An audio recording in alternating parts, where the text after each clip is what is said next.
olema. Teate, mis see on? Saba ja me ja küll on hea, et ei ole. Nii.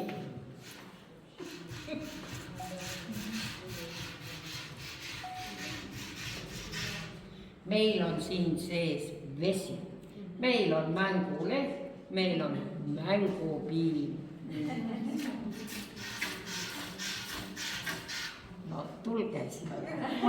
No, mina olin laps, kui mina olin laps, minul oli maavanaema, vanaema, kes elas maal ja minul oli linnavanaema, kes elas linnas. Minu maavanaemal oli headel aegadel 6 lehma.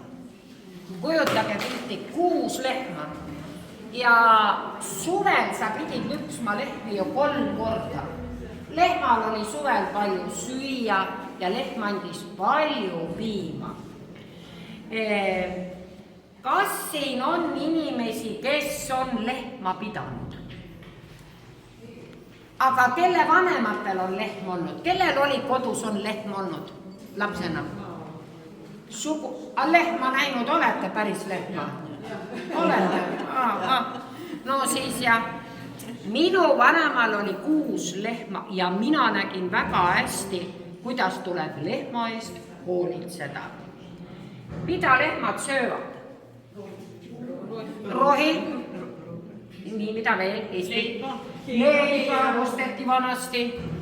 Hein, rohi ja silo, kartul ja mida lehmad joovad? Viina.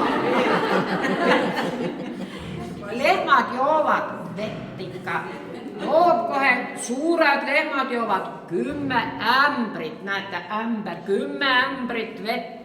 Söövad rohtu ja heina ja silo, teate, silo on see, ja silo jahu ja näed, vanasti anti leiba ka.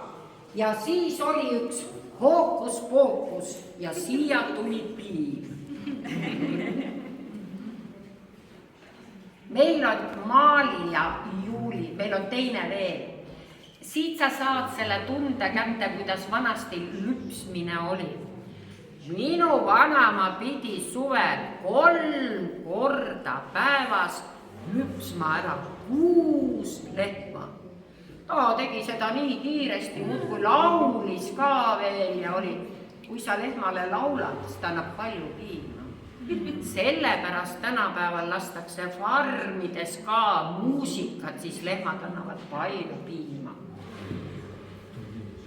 Lehma olete näinud, lehma pole kellelgi olnud, aga no kui lehma pole olnud, aga äkki on keegi lüpsnud kunagi? Natuke ja lapsepõlves.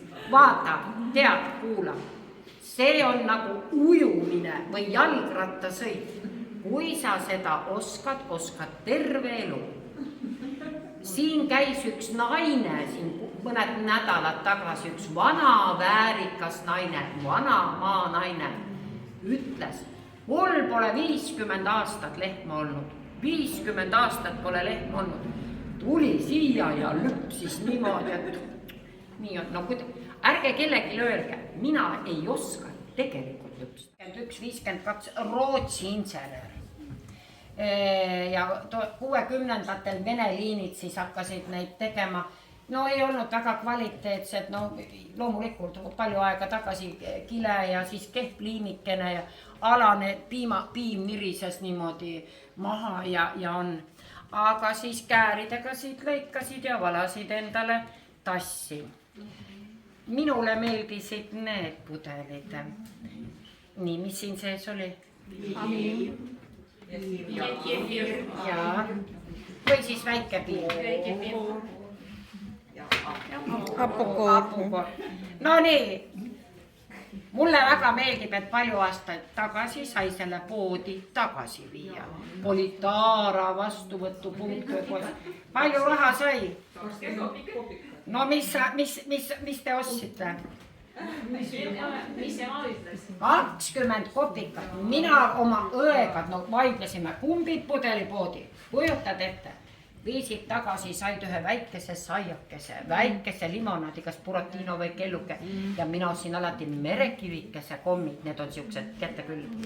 Ja kui sa viisid 3 pudelit, said 60 kopikat, sa olid nädal aega rikas. Sa said kinos ka veel käia 2 korda, et vaata nüüd lapsed 10 senti, mitte midagi ei saa, isegi natsu ei saa. Aga tore, et oli taaskasutus juba nii palju aastaid tagasi.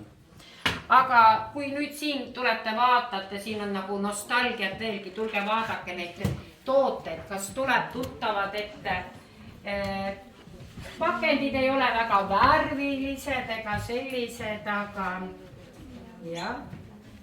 aga Eesti juust, palju aastaid samasugune bränd, Merevaik, näete, Merevaik hakkab juba 60-aastaseks saama, kujutage ette, sulatatud juust Merevaik. Ta minu meelest 2 aastaga 60.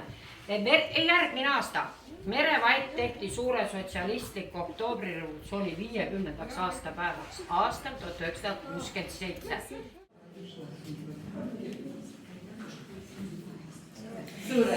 Nii, ole hea ja vaata ringi. 100 aastat tagasi tõi talumees siia piima. Ja siin hakati tegema võid. Siin tehti palju võid, aga tehti ka juustu. Kas teile meeldib juust? Väga hea. Vaat nii, te olete juusturuumis ja see on juustukatel. See on Šveitsi juustukatel. Juustu tehakse piimast. Et 1 kilogramm juustu saada on vaja 10 liitrit piima. Piim pandi katlasse. Siia ja igal juustumeistril oma saladused ja nipid, et saaks head juustu. Imaveres tehti läbi aegade 3 sorti juustu. Tehti juustu vähe, põhiliselt tehti siin ikkagi võid. Aga juustu tehti piimast ja juustu tehti sellises katlas. Kui te siin nüüd ringi veel vaatate, no see tekitab elevust siin. No mis see siin on siis nüüd? Lehmad. Kas teie ka midagi, kas keegi kogub midagi? Kas keegi kogub? Lapsed küll koguvad, poisid koguvad jalkakaarte. Praegu on see MM ka, eks ole. Töötrukud koguvad mingeid nuhkukesi. Aga üks naine Tartumaal kogus mustavalge kirju lehmasid.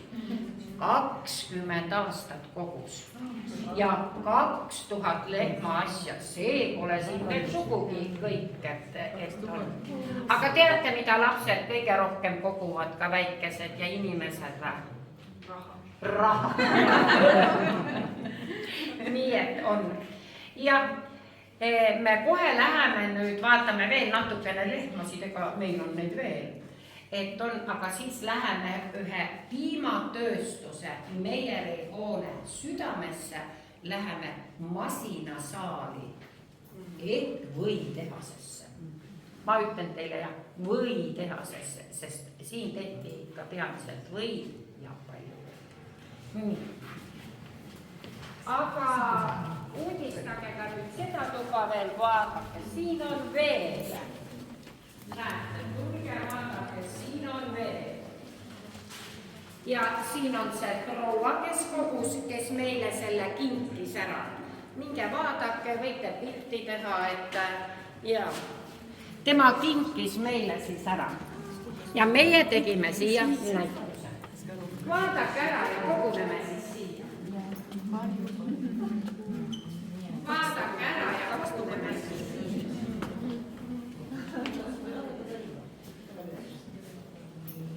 Vaja ruumi. Для этого нужно место.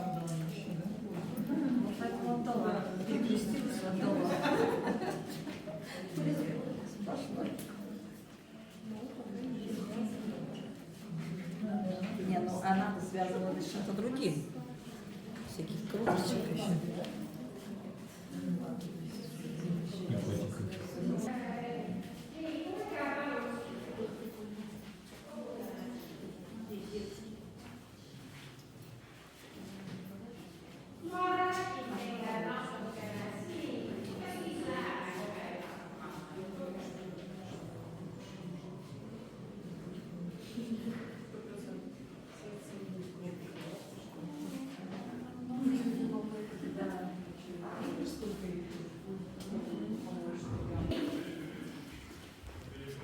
Me oleme ühe piimatööstuse südames. See on masinasaar. Ja siin oligi ja tehti võid. Kui juustu tehti, mille sees juustu tehti? Juustu katla sees, katel. Aga milles juustu tehti? Piimas. 1 kilogramm juustu, mitu liitrit piima oli? Tubli, väga tubli.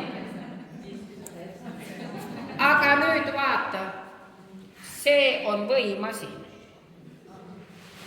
Siin on üks suur võimasin, siin on üks väike võimasin. Siia läks sisse palju, millest võid tehakse. Millest tehakse võid? Koor, tubli. Võid tehakse koorest. Vanasti tehti, palju aastaid tehti võid hapukoorest. Täna tehakse võid rõõsast koorest, vahukoorest, rõõsast koorest. Aga siin töötas võimeister.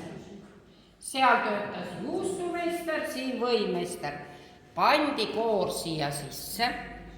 Kõik masinad, võimasinad täideti 50% poolega. Nii.